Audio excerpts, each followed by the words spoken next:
na minha alma tenho sentido um desejo muito grande de povoar o céu. E eu creio que essa manhã é manhã de salvação nessa casa também.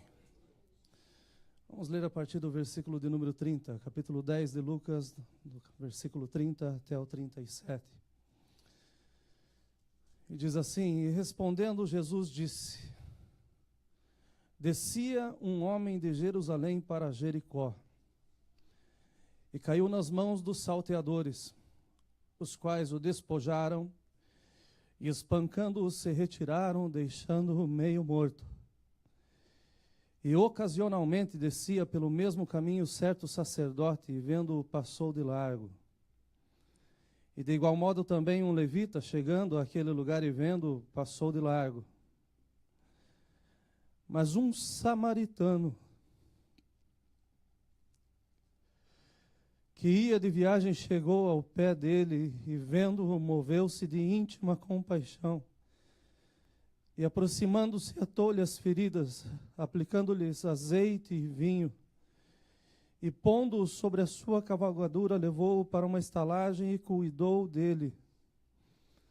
E, partindo ao outro dia, tirou 2 dinheiros e deu-os ao hospedeiro e disse-lhe: Cuida dele, e tudo o que demais gastardes eu te pagarei quando voltar. Qual, pois, desses 3 parece que foi o próximo daquele que caiu nas mãos dos salteadores?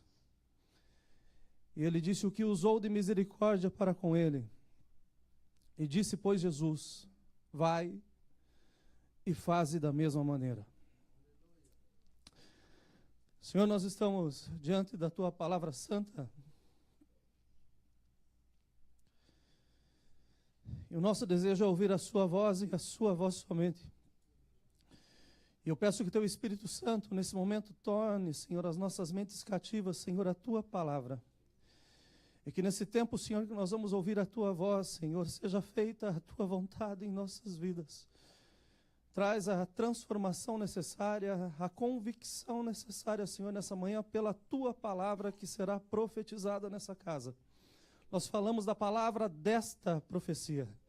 E nós lhe pedimos, Senhor, que essa manhã seja uma manhã marcada no calendário de muitos, como o dia que o bom samaritano apareceu no nosso caminho. Nós oramos no Teu nome santo, agradecidos. Amém e amém. Os irmãos podem se assentar.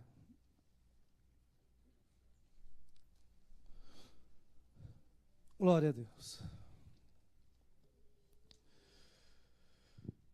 Desde a época da antiguidade,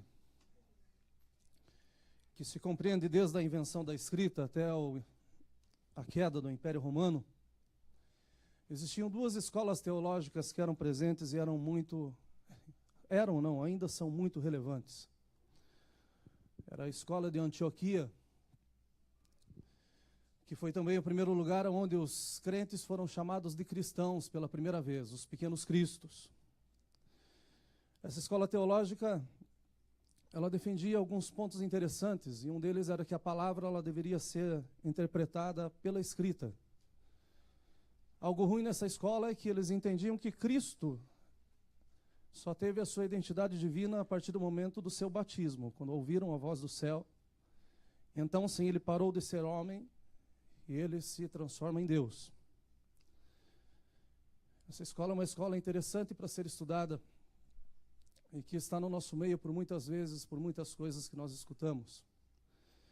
Mas existe a escola de Alexandria, que era uma escola muito grande, muito boa, pessoas muito inteligentes, capacitadas, e que pregavam que a Bíblia ela deveria ser interpretada não simplesmente pela letra, não deveria ser entendida somente por aquilo que estava escrito, mas eles entendiam que a ação do Espírito Santo fazia com que se visse aquilo que estava por trás da letra. E isso poderia ser trazido para nós como igreja do Senhor. Não era somente a imagem escrita, mas também era a imagem tipológica da Bíblia. Deveria ser compreendida. A escola de Alexandria, ela cria que a palavra de Deus ela deveria ser aplicada dessa forma, de uma forma alegórica. Todas as coisas cooperavam para que a palavra de Deus fosse entendida, para que o homem chegasse a ter a compreensão da palavra.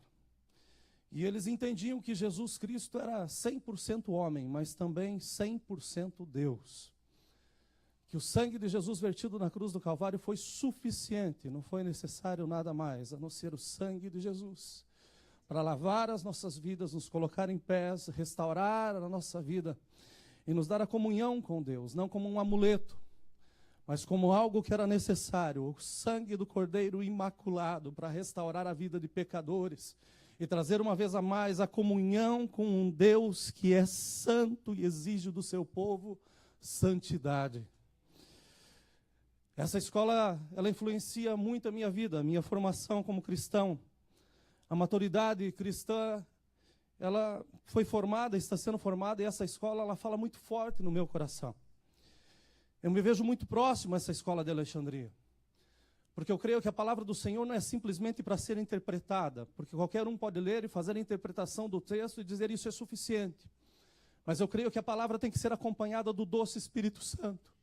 E aquilo para qual ela foi escrita, ela começa a ser revelada para o nosso espírito, para a nossa alma, e nós começamos a ter, então sim, uma compreensão dada por Deus de 100% daquilo que Ele quer para o seu povo, para nós. E eu lendo esse texto essa semana, e pensando nesse texto essa semana, o meu coração parou exatamente no começo, quando um homem estava descendo de Jerusalém. E já na terça-feira eu passei para a Rosimar, e passei o texto da mensagem, e falei, olha, domingo eu pretendo pregar sobre descendo de Jerusalém. E essa semana inteira o Senhor está falando comigo a esse respeito. Sem dúvida nenhuma, eu sirvo a um Deus que manda em todas as coisas, e se Ele tivesse mandado pregar outra coisa, sem dúvida eu estaria aqui essa manhã pregando outra coisa. Mas essa manhã ainda, quando eu levantei às 5 da manhã, o Senhor me fez pensar muito em Jerusalém. E infelizmente o coração dói quando muitos estão descendo de Jerusalém. E eu creio que nessa manhã o Senhor te encontrou no lugar certo, porque você volta para casa assim, em nome de Jesus. Jerusalém estava no cume do Monte de Sião, uma cidade muito elevada, pelo menos 800 metros acima do nível do mar. E pensem comigo, porque 2 vezes ao dia, Jerusalém era invadida pelos sacerdotes, o templo era invadido pelos sacerdotes pela manhã e pela tarde. E eles traziam consigo incenso para se lançar no altar. Um incenso cuja receita está na Bíblia, mas que nunca foi copiado, e eu creio que nunca será copiado, porque o toque final foi do nosso próprio Deus. Mas esse incenso era lançado sobre aquele altar, e pensem comigo, aquele cheiro que se levantava, que exalava, não somente dentro da congregação, mas em toda a cidade, porque era lançado de manhã e à tarde, e aquele perfume era levantado, como era uma alta montanha, a cidade estava muito alta, aquele cheiro deveria irradiar pela cidade, sem dúvida nenhuma passava por todos os lugares, e qualquer pessoa que estivesse passando por Jerusalém, sem dúvida nenhuma, sentia esse cheiro. E eu creio que nós já passamos por situações que às vezes a gente passa em alguns lugares e fica perguntando de onde vem esse cheiro é tão bom. As lojas costumam colocar alguns cheiros nas suas vitrines, alguma coisa, e isso se torna bastante comum, que a gente sinta um cheiro dos lugares onde a gente vai. E no domingo passado ainda, a pastora Laudiane estava sentada aqui e falou assim, nossa, esse painel ficou tão bonito, essas rosas tão bonitas, falando com a irmã Marilinha, e eu falei, tem cheiro esse painel, pastora? E ela falou, verdade que tem cheiro.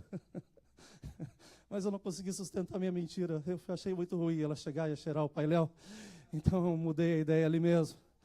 Mas a verdade é que Jerusalém tinha um cheiro próprio. Era o cheiro do nosso Deus. E esse cheiro nos atrai. E é por isso que nesse domingo de manhã nós levantamos de manhã, não simplesmente para vir à igreja, não simplesmente para vir encontrar os irmãos, para rever os amigos, não. A gente veio para casa porque o cheiro de Jerusalém é forte. A gente veio para casa porque o cheiro de Jerusalém nos faz bem. A gente veio para casa porque o cheiro de Jerusalém é um cheiro único que não se compara com nenhum outro lugar. Esse cheiro é um cheiro doce do nosso Senhor e Salvador Jesus Cristo. E Ele está aqui nessa manhã. Mas Jerusalém tinha esse cheiro próprio, o cheiro de perfume, que às vezes era misturado com o cheiro de holocaustos. Porque os melhores animais eram entregados como oferta de sacrifício, então eles eram trazidos para serem queimados. E nós, paranaenses, gostamos muito do churrasco, os gaúchos que estão na casa, os homens em geral, quem que não ama o cheiro de uma boa carne passada na grelha? Mas imagine vocês uma cidade no monte, no alto monte, com um cheiro tão suave de um perfume, e de repente com o cheiro da carne queimada que seria entregue para o nosso próprio Deus. Aquele cheiro próprio da cidade, meus irmãos, que só nós entendemos. Só os moradores da cidade sabiam o que era viver no meio do lugar onde o cheiro da adoração a Deus era tremendo. Esse cheiro era um cheiro que não passava, mas era um cheiro que ficava. Porque ninguém consegue passar perto do fogo e sair com a sua roupa limpa. Sexta-feira eu estou voltando para casa, a Kátia pediu para mim pegar um pãozinho de bono para ela. E quando eu chego no panificador, o homem falou, em 15 minutos fica pronto. Eu falei, então espere. Enquanto eu esperava, o cheiro do pão ficou em mim. E eu cheguei em casa e da porta, ela já disse, você esperou o pão assar. Porque o cheiro fica na gente. Então, como que os homens participavam? A cidade inteira estava lá, o altar cheio de incenso, mas também cheio de sacrifício. Era aquele cheiro doce misturado com o cheiro de comida. E aquele que entrava na cidade e conhecia a cidade sabia muito bem que tudo aquilo estava sendo feito porque tinha um Deus que merecia ser adorado. Tinha um Deus que merecia receber honra e glória. E por isso o povo estava ali reunido. Mas os sacerdotes entravam para entregar os sacrifícios enquanto o povo ficava do lado de fora, eles não tinham acesso. Mas enquanto eles estavam do lado de fora, imagine comigo o barulho de glória a Deus, aleluia, as orações, as confissões que eram feitas, o culto que estava sendo realizado. E dentro do altar, no altar, a oferta sendo recebida por um Deus que tem poder para transformar a vida de todo e de qualquer um que se achegue e diga, eu te aceito, eu preciso ter a minha vida transformada. A cidade era uma cidade cheia de sacerdotes, cheia de escribas, cheias de fariseus, homens que ficavam nas esquinas para dar conselhos, orientação, para ensinar o que estava escrito na palavra, homens que estavam tentando orientar as pessoas. Isso dentro de Jerusalém, e dentro de Jerusalém, muitos encontraram salvação, muitos encontraram perdão, muitos encontraram o verdadeiro sentido da adoração. Porque além do bom cheiro, além da presença contagiante do nosso Deus, existia o louvor no meio do culto. 150 salmos sendo cantados, 24 turnos de homens que se dedicavam à obra de Deus, trazendo adoração a Deus contínua, o tempo todo, dizendo, esse é o Deus de Sião, o Deus de Sião está no nosso meio. Que culto maravilhoso! Uma cidade inteira tinha, e não somente um pequeno povo, mas a cidade inteira estava adorando o nome do nosso Deus. Passavam noite e dia cantando, noite e dia adorando, noite e dia buscando a presença de Deus. Todos aqueles que se achegavam no culto uniam as suas vozes, cantando, e dentro das canções diziam, olha, glória, honra, força, poder, a Deus pertencem, a Deus somente. Que culto, que maravilha viver em uma cidade como essa. Que ambiente maravilhoso, um povo inteiro buscando estar ao redor de Deus. Mas pensem comigo, porque Jesus nesse texto está falando que tem um homem descendo de Jerusalém, saindo do meio da presença do próprio Deus, deixando Deus para trás, e à medida que ele se afasta, acaba se tornando história. Deixam tudo aquilo que viviam, o que conviviam, ou que participaram, e nessa história Jesus está falando, ele está descendo de Jerusalém, ele está saindo, ele está indo para baixo, ele está saindo da cidade de paz, a cidade que era o palco do maior culto de adoração que já existiu. Aleluia. Pensem comigo, Jerusalém era a capital da adoração, e se localizava no cume do monte. Mas em contrapartida, Jesus fala que esse homem está indo para Jericó. E Jericó estava no vale, na parte mais baixa, completamente aversa a Jerusalém. Jerusalém em cima, Jericó estava embaixo. Era uma cidade de perdição, um recanto do pecado, a moradia do erro. Um lugar onde todos pensam que se faz o que quer, como quer, e que Deus não está observando. Um lugar onde não se sentia o cheiro do assado, não se sentia mais o cheiro doce do perfume, lugar que já não se escutava mais a canção, porque o louvor era para Deus, a adoração era para Deus, a adoração não era para baixo. E quando nós nos reunimos, que nós estamos aqui prontos a adorar ao Senhor, nós adoramos a um Cristo vivo que subiu e que irá voltar para buscar o seu povo. Aleluia, a nossa adoração não é para baixo, a nossa adoração é para cima, e Ele recebe a nossa adoração ainda hoje. Aleluia, aleluia, aleluia. Jericó era uma cidade de perdição, uma cidade baixa, não se sentia o cheiro do assado, o cheiro do perfume, onde a adoração não existia, onde o convívio com os santos já não era pouco, mas era inexistente, porque estava descendo, e aqueles que subiram não querem descer, porque como é bom estar na presença do nosso Deus. O pior dia na presença do meu Deus não é pior do que o melhor é melhor do que o melhor dia que eu tive sem Ele, porque Deus é tudo. Aleluia. E foi exatamente nesse ponto, esse homem descendo de Jerusalém, que o Espírito de Deus começou a falar comigo já na segunda-feira. E eu louvo a Deus pela escola de Alexandria, porque ela pode ser aplicada aqui. Ela não nos deixa simplesmente na leitura, porque eu sei que você já leu muitas vezes, e passou batido que esse homem desceu de Jerusalém e foi para Jericó.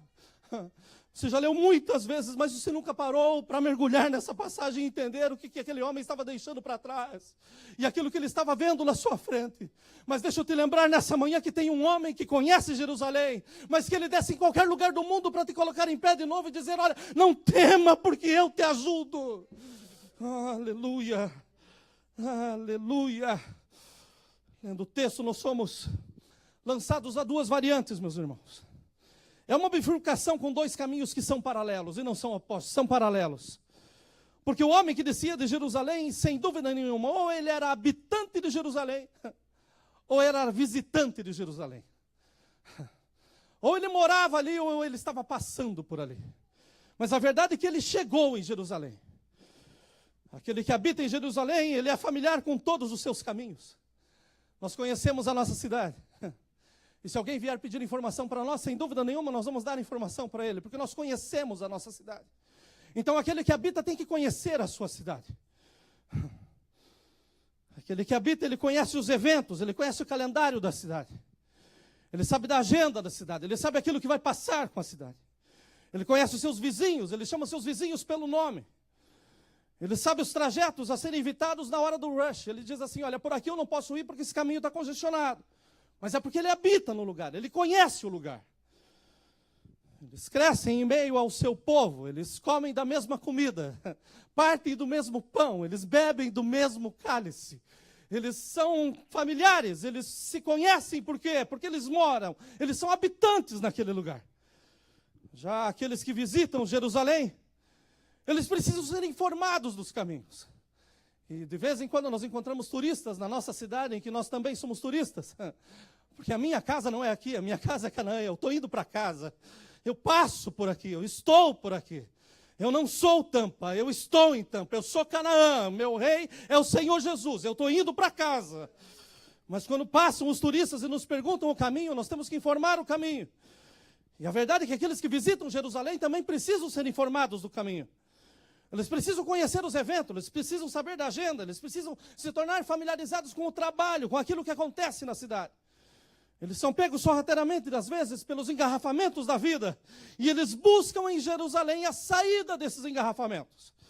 Eles tentam buscar em Jerusalém um tempo de refrigério para suas vidas cansadas.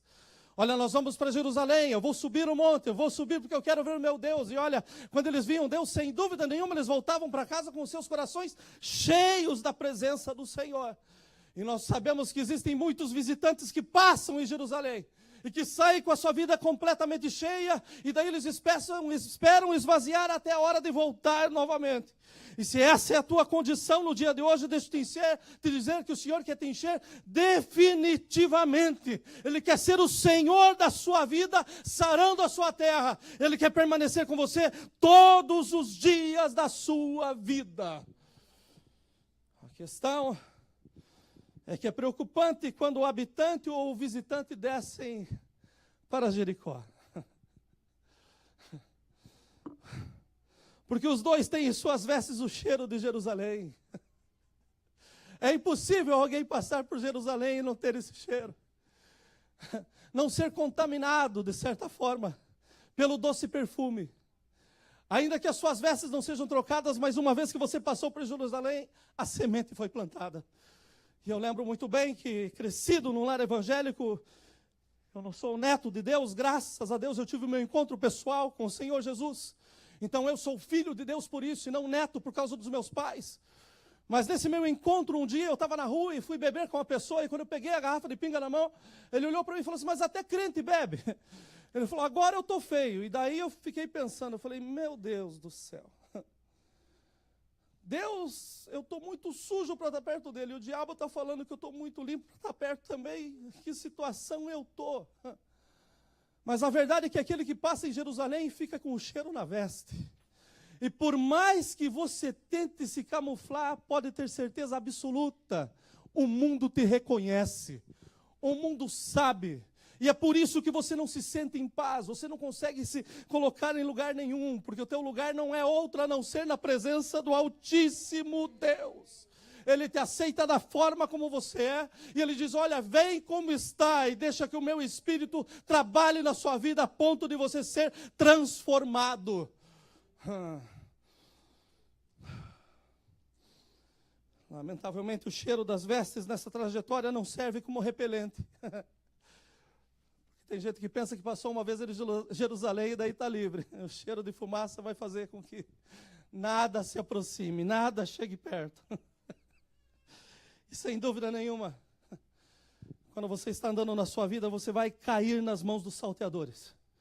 Sem dúvida nenhuma, você será despojado e você vai ser largado para trás, meio morto. A Bíblia fala que o diabo veio para roubar, matar e destruir.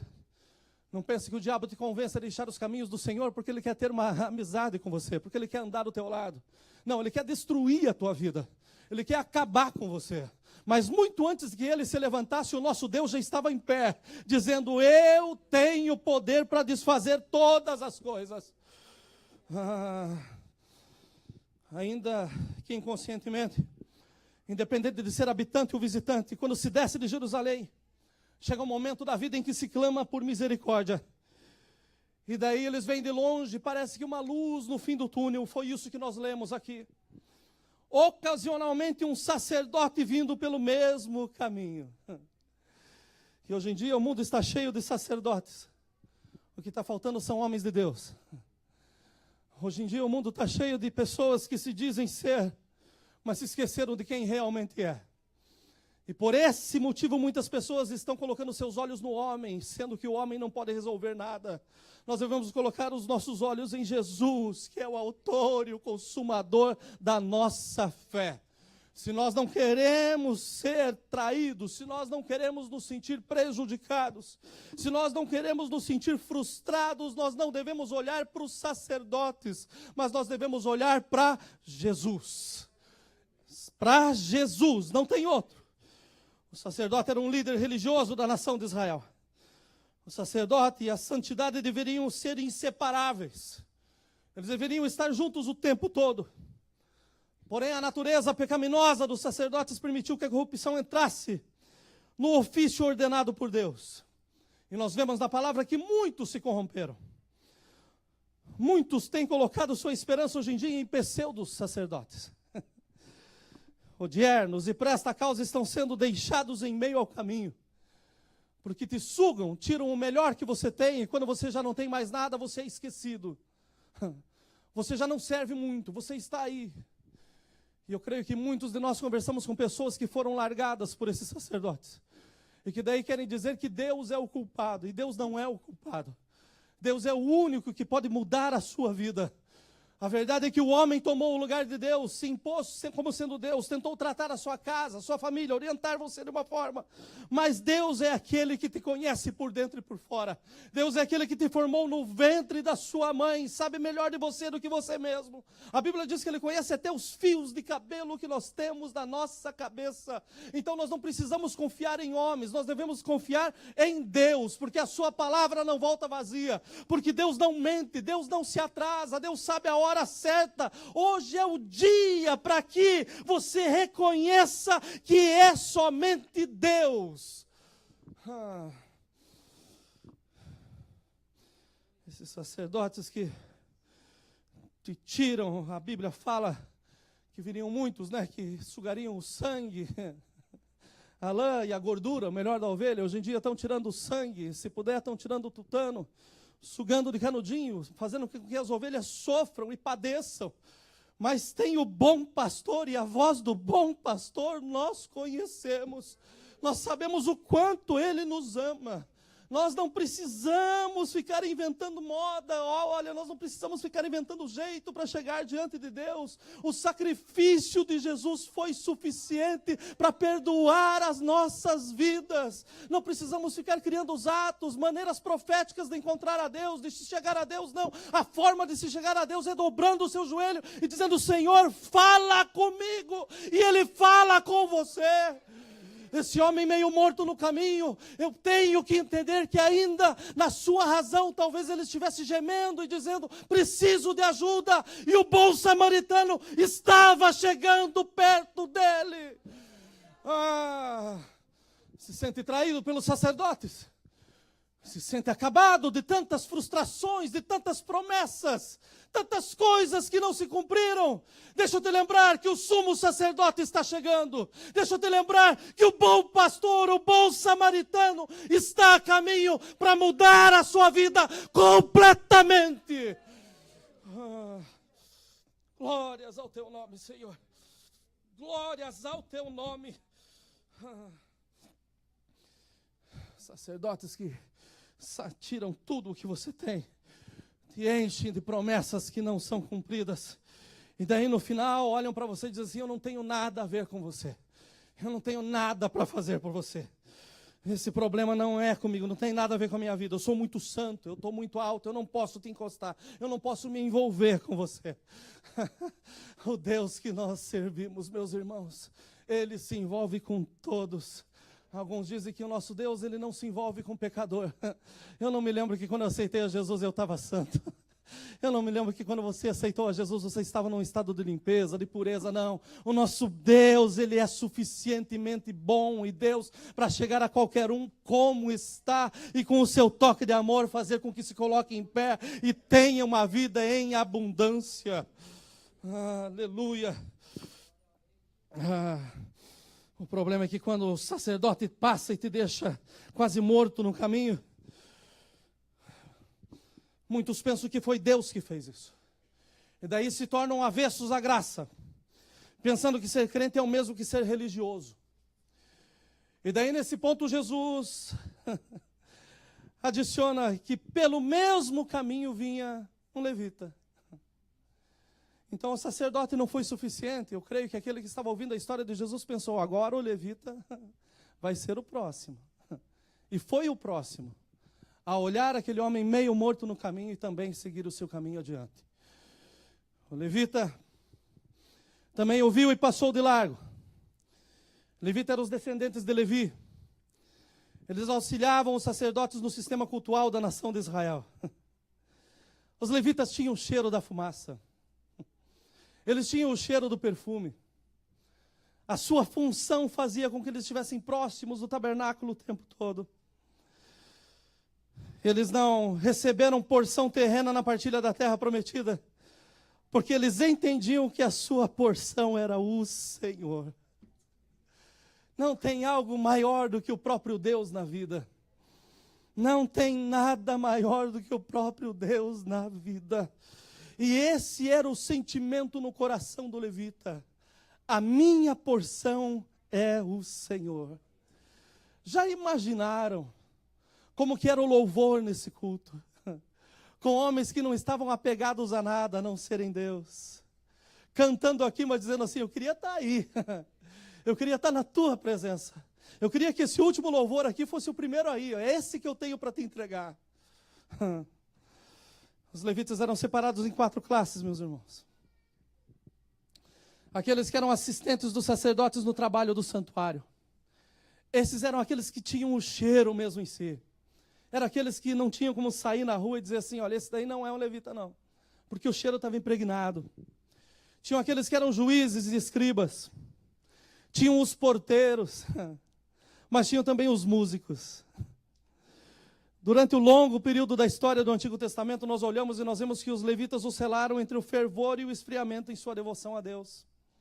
Uma hora estavam com o seu coração fervendo, pulsando a ponto de sair pela boca, dali a pouco, era uma geladeira. Estavam completamente frios na sua devoção a Deus. Talvez cantavam pelo mecanismo, mas a busca de Deus havia cessado já fazia muito tempo. Já haviam deixado de lado a sua prática de fé, já haviam deixado de lado talvez a comunhão com Deus, os 15 minutos, 5 minutos, 1 minuto que seja com Deus é suficiente para que você tenha uma vida transbordante. A verdade é que Deus ele se manifesta para nós em qualquer segundo da nossa vida, mas Ele não vai se manifestar se nós não o buscarmos. E aí estava o esfriamento que acontecia no meio dos levitas. Ou seja, eles eram inconstantes, e inconstantes nada mais são pessoas, crentes que são inconstantes, nada mais são do que religiosos. São sistemáticos. Pensam que está tudo bem, está tudo certo. Muitos estão em meio a mortos à beira do caminho por causa dos religiosos. E é difícil nós lidarmos com religiosos nesses dias. Pessoas que olham as roupas, medem o cabelo, se duvidar ficam na porta medindo para ver se tem condições de participar da ceia ou não, para ver se a saia é suficiente, é comprida o suficiente ou não. Graças a Deus que aqui a gente usa calça, minhas irmãs. Mas a verdade é que ficam lá dizendo assim, não, essa daí pode, essa não pode, aquela não pode. Aquele lá, Deus, olha, tocou no cálice, está errado. Meus irmãos, a igreja tem joio e tem trigo. E o Senhor da igreja é Jesus Cristo. Ele sabe muito bem quem come e bebe digna e indignamente. Nós não somos juízes da vida de ninguém. O Senhor é o Senhor da casa. Ele conhece a sua igreja. Nós não precisamos de religiosos aqui em nenhum lugar do mundo. A verdade é uma só, esses religiosos precisam tirar a religião daqui e deixar com que entre Jesus aqui e comece a entender que o poder de Deus, a salvação é para todos e não para alguns. Está lá o levita, no exercício da religiosidade, descendo pela rua e vendo um meio morto. Eu não vou tocá-lo, eu não vou me sujar. Eu preciso passar por esse caminho, não tem outro lugar, então eu vou passar pelo lado. Essa inconstância faz com que esses homens se tornem completamente religiosos. Estão em meio a mortos à beira do caminho por causa da sua própria religiosidade. E daí nós chegamos na casa do Senhor e nós encontramos pessoas que cantavam e que desceram de Jerusalém e hoje, pela religião, estão esquecidos, quase mortos. E nós vemos pessoas que pregavam, que discipulavam, pessoas que testemunhavam, mas que desceram de Jerusalém e hoje estão quase mortas e pela religiosidade são apontados. Esse não pode, esse não serve, aquele não dá. Aquele fez isso, lembra do passado dele. Mas normalmente aqueles que esticam o dedo esquecem de olhar para a sua própria vida diante do espelho que é a palavra e reconhecer que é a misericórdia do Senhor que não nos permite ser consumidos. Homens que desceram de Jerusalém, que deixaram para trás, pensando, olha, eu vou estar no meio, em Jericó ninguém me reconhece, mas chega em Jericó e em Jericó você é assaltado, você é roubado, você sofre consequências da sua própria vida, e daí quando você está quase meio morto, você fica pensando, a religião me empurrou para cá. Porque tinha alguém que me tratou friamente, alguém que não quis envolvimento, alguém que, por ser tão santo, por parecer tão santo, e por parecer que o seu mundo era só louvor, adoração, palavra, não quiseram se envolver comigo, continuaram no seu caminho da santidade, enquanto eu estava morrendo aqui no meio do caminho. Mas Jesus nos ensina aqui, que a verdadeira adoração consiste em fazer o bem aos outros. E fazer o bem aos outros não significa que nós devemos olhar a sua procedência, olhar a sua origem. Não, nós devemos fazer o bem a todos, em nome de Jesus. Para quê? Para que o nosso testemunho reflita em glória para o nosso Deus. A verdade é que nem guias religiosos ou a própria religião podem te fazer bem enquanto você estiver em Jericó. O único que pode fazê-lo é o bom samaritano, porque ele move-se de íntima compaixão. E tem muita gente que já não sabe mais o que é se mover de íntima compaixão. Mas eu creio que o Senhor da casa está trazendo um momento onde a igreja vai voltar a ser igreja. O Senhor da casa vai fazer com que a gente desperte e entenda que o Senhor Jesus está voltando e que é tempo que nós devemos correr e pregar a boa palavra. E tenho certeza absoluta, os frutos serão colhidos para a glória do Senhor Jesus. Hoje é dia de compaixão. É o dia de nós lembrarmos do maior momento de compaixão do bom samaritano. É o dia de nós sermos abraçados por essa compaixão. Porque nós passamos mais um mês pela graça do nosso Deus, e se chegamos aqui, é porque Ele nos manteve em pés. Isso é compaixão. Mas infelizmente, com muitos que estavam lançados meio mortos à beira do caminho, nós cruzamos por eles durante esse mês inteiro. E nós não compartilhamos que o bom Jesus continua salvando ainda hoje. Nós não abrimos os nossos lábios para dizer na nossa família que é tempo de se voltar a Jesus. Nós não falamos para os nossos vizinhos que se eles quiserem ver a sua terra sarada é a hora de buscar a Deus. Nós não falamos para aqueles que estão morrendo no nosso caminho que Jesus Cristo é vida e vida em abundância. E daí nós estamos chegando nesse momento, nesse ato de compaixão, agradecidos porque nós estamos vivos. Mas eu quero te lembrar nessa manhã que tem muitos que estão meio mortos. E que quando nós celebrarmos a ceia, enquanto celebrarmos a ceia, participarmos do pão, agradecidos pela nossa vida, nós vamos estar falhando pela compaixão pelos demais que precisam ser alcançados. Foi Ele. Foi Jesus que passou como o bom samaritano. Aleluia. Foi Jesus que chegou nessa história. Foi Ele, não o guia. Foi Ele, não o religioso. Foi o bom samaritano. Ele chegou e Ele curou essas feridas. Ele tratou dessas feridas. Da mesma forma que Ele curou as nossas feridas, aplicando azeite e vinho. Ele nos aplicou o azeite, que é o sinal da unção. E Ele nos deu o vinho, que é o sinal da alegria. E quando nós chegamos na casa do Senhor, nós devemos estar em clima de festa. Eu estou sonhando com a Santa Ceia, que começa com louvores de alegria e termina com júbilos de gozo. E eu creio que o Senhor vai fazer isso no nosso meio.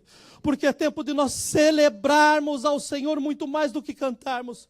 Mas de celebrarmos porque Ele fez por nós algo que o mundo não pode fazer. Algo que a ciência não pode fazer. Algo que a medicina não pode fazer. Algo que ninguém pode fazer. O bom samaritano fez. Ele curou as nossas feridas. Ele colocou-nos o seu óleo. Ele nos pôs o vinho. Nos deixou em pé. E nos sustenta até aqui. Então nós somos encontrados para que nós venhamos a encontrar.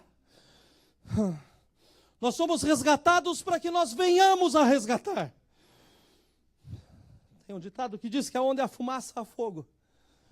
Mas nem sempre é onde há fumaça há fogo. Pode ser que o fogo já tenha sido apagado e de repente só tenha um restinho de brasa. E está a fumaça ali. O fogo passou por ali, mas não está mais ali. Mas a realidade é uma só, que quando nós passamos perto do fogo, nós ficamos com o cheiro. Ainda que já tenha apagado o fogo, o cheiro continua. Ainda que você tenha descido de Jerusalém, o teu cheiro chegou diante do Senhor, a ponto dele dizer, hoje é tempo de você receber o meu toque. Hoje é dia de você ser renovado pela minha graça. De você sair daqui dizendo como Paulo: a tua graça me basta, Senhor. A tua graça me basta. Porque você não consegue tirar o cheiro de Jerusalém. Ainda que você esteja andando em Jericó. Mas o Senhor quer te trazer uma vez mais para o convívio de Jerusalém.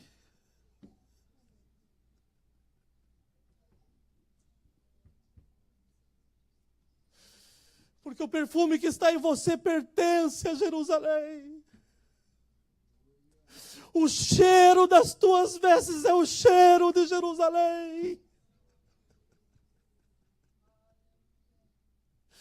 Os cânticos que estão na sua mente são os cânticos de Jerusalém.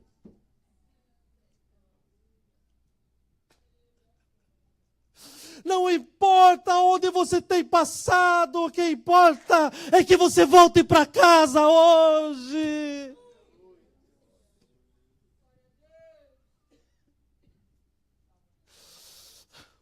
Aleluia. Aleluia. Aleluia. Se você é habitante, aqui é o teu lugar. O teu lugar não é Jericó. Mas se você é visitante de Jerusalém, não vá para casa com esse cheiro na tua roupa sem dizer: Senhor, eu quero que o Senhor seja o Senhor da minha vida. Não vá para casa hoje sem tomar a maior decisão da sua vida e dizer: eu aceito Jesus, eu reconheço que Jesus é o Filho de Deus, o único caminho que nos leva ao céu. Porque você vai sair por essa porta com cheiro essa manhã, com o cheiro do perfume. Mas eu quero que você saia daqui essa manhã consumido pelo fogo. Eu quero que você saia daqui dessa manhã dizendo assim: olha, a velha criatura fica para trás, mas hoje eu estou sendo feito novo e é pelo sangue de Jesus. O sangue que não é um amuleto. O sangue que foi vertido na cruz, aonde estavam cravados os meus pecados, os teus pecados, o sangue apagou e nos colocou em pés, dizendo: olha, tudo está pago, tudo está perdoado. Aleluia, aleluia. Mas se você é visitante, talvez você tenha sido mordido por um sacerdote, tenha sido evitado por um levita. Mas deixa eu te falar que você é amado pelo bom samaritano. E o bom samaritano te diz: olha, vinde, porque tem espaço para você também. O meu amor é suficiente para todos os moradores da terra. E a Bíblia diz que a todos quanto receberam, Ele deu o direito de serem chamados filhos de Deus. Quer voltar para casa diferente hoje? Você não tem ID dos Estados Unidos? Você não tem a drive da Flórida? Deixa tudo isso para o lado. Mas volta para casa com a certeza no teu coração que você tem uma marca dizendo assim: ó, Filho de Deus.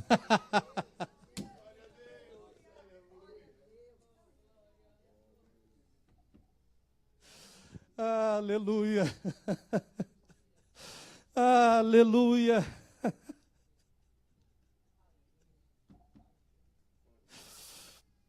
Eu não sei qual foi a forma que você chegou aqui hoje. Mas eu sei que você está aqui porque Deus te trouxe. Talvez você estava se perguntando: o que eu vim fazer aqui hoje? Você veio aqui para ter o cheiro e o perfume. Você veio aqui porque Deus te trouxe aqui. Ele tem um plano para a sua vida. Eu sei que você chegou aqui, você foi cheio da fumaça do holocausto. O cheiro do incenso que fez com que Deus me desse essa palavra ainda nessa madrugada. E essa palavra é para mim. Para me dizer que eu preciso permanecer em Jerusalém. Que por pior que sejam os dias, descer de Jerusalém não é uma boa alternativa. Essa palavra é para nós. Porque Jerusalém é o nosso lugar. E todos nós que chegamos em Jerusalém, nós sabemos como é bom estar na presença do nosso Deus. Por isso que nós choramos, por isso que nós gritamos, por isso que nós pulamos. Ah, como é bom quando nós estamos na presença dEle. Então não me importa o que os outros pensam, importa o que o meu Pai pensa de mim.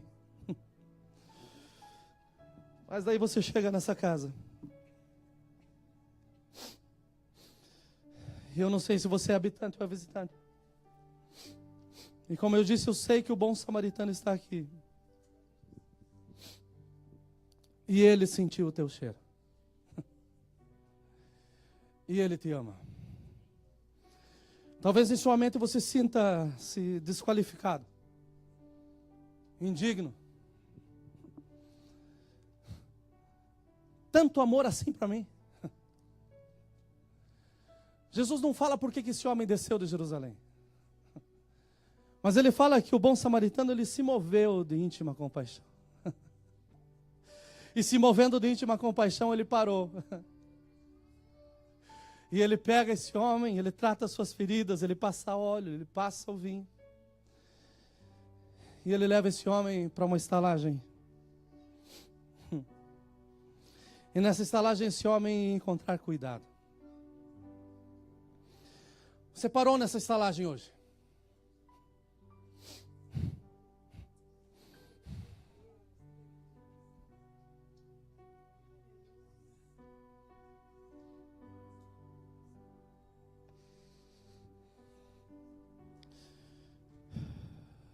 Eu sinto na minha alma que tem alguém que parou nessa estalagem hoje sem querer, estava surfando pela internet e caiu na página da igreja.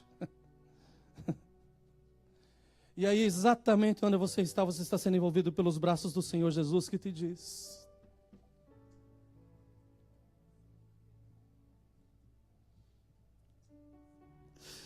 eu saro as tuas feridas.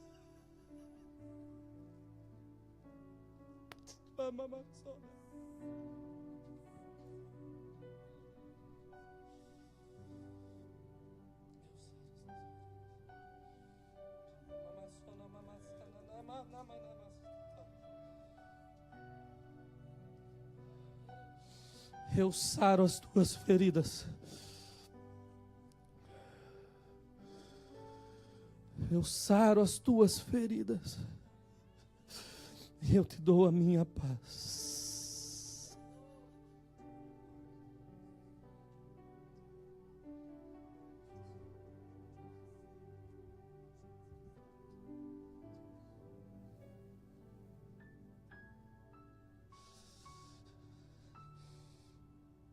Aleluia. Aleluia. Aleluia. Pastor, eu desci de Jerusalém. Foi um erro, mas foi a minha escolha. E então eu me sinto desqualificado, eu me sinto indigno. É muito amor, pastor. É muito amor.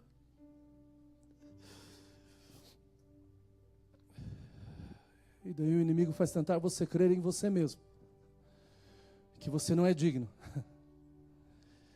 Mas eu quero que você entenda que o maior crente que está aqui hoje se chama Jesus.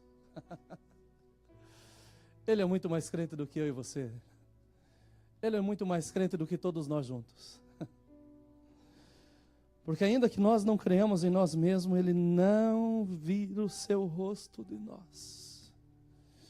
Ele continua crendo em nós. E Ele crê tanto em você que Ele deu a sua própria vida em seu favor. Ele tem te sustentado até aqui e nunca o deixará morrer à beira do caminho. Ele não tem medo de passar no caminho de descida que você está passando e te colocar sobre os ombros, sarar as suas feridas outra vez e te encher com o seu precioso dom de vida.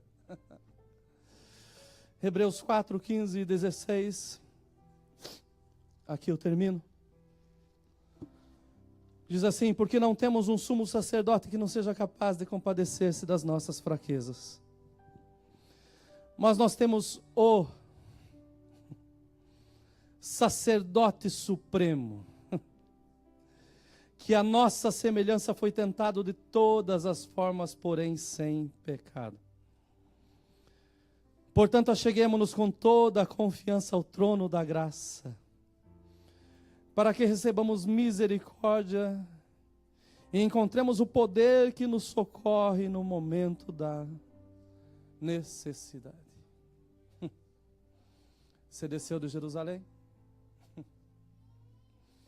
Eu vou te convidar a voltar para Jerusalém hoje. Vamos nos colocar em pés. Sem constranger ninguém, mas aí onde você está, a minha orientação é que você abra seus lábios e fale com o Senhor nesse momento. Ele está aí. Ele está aí. Ele está aí. E uma vez mais, está curando a tua ferida.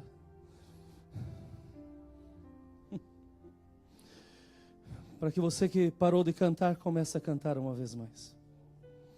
Para que a religião não te culpe. Para você que pecou, seja restaurado, perdoado pelo sangue de Jesus Cristo agora. E para que nenhum dedo acusador se levante contra a sua vida.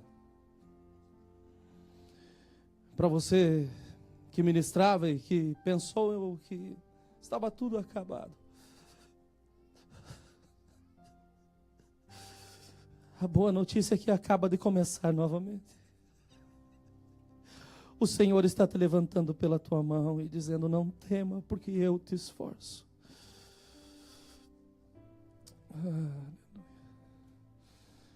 Para você que se sentiu pego por salteadores, marcado pela religiosidade, revoltado contra a religião, virado contra Deus, olha, você quis deixar a fé para trás.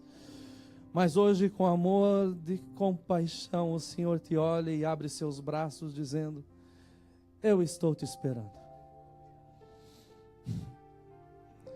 O Senhor continua sendo o mesmo, ainda que nós tenhamos mudado. Eu quero, já disse que sem trazer constrangimento, mas eu quero convidar alguém que está nessa casa e que tem se sentido no lugar desse homem que desceu de Jerusalém, que foi salteado, que foi roubado, que foi espancado e que foi lançado, deixado quase como morto, mas que nessa manhã quer dar um testemunho dizendo: eu encontrei em Jesus a fonte de vida. Eu quero saber se tem alguém aqui que quer dizer: eu aceito Jesus como Senhor e Salvador da minha vida. O meu convite não é para você mudar de igreja, o meu convite é para você aceitar Jesus, reconhecer quem Ele é o caminho, a verdade e a vida, não há outro, é Jesus. Nós temos alguém aqui essa manhã que quer fazer essa decisão publicamente e dizer: eu aceito Jesus como Senhor da minha vida. Aleluia, aleluia, aleluia. Senhor, eu quero te render graças,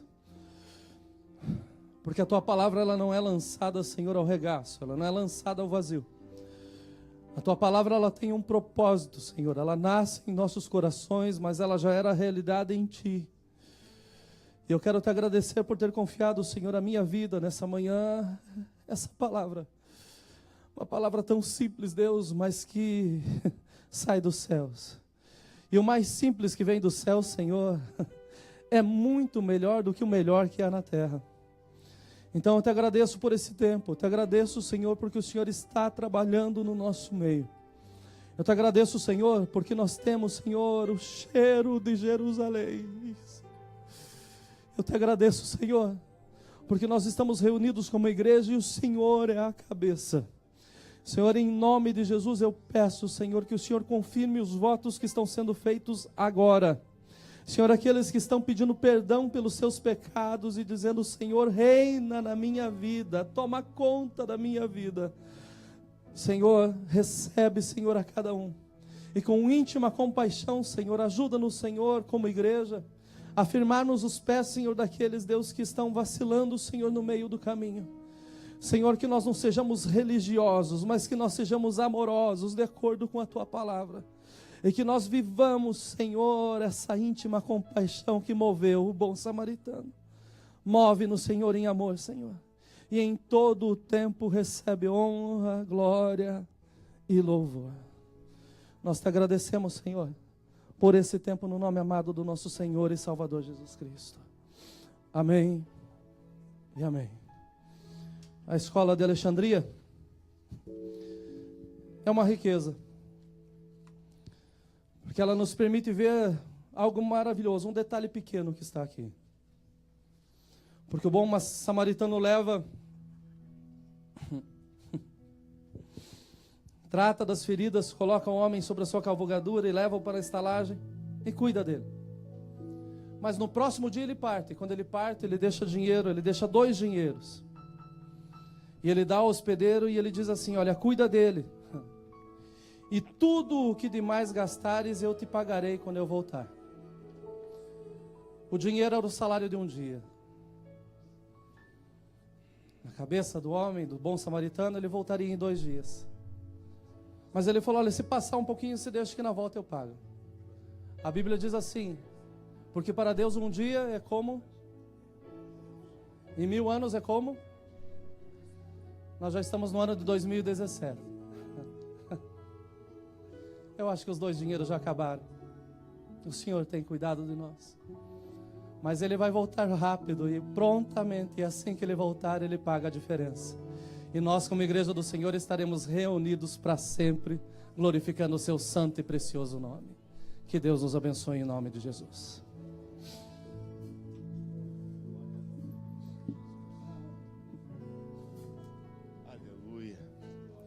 Digno ao Senhor de receber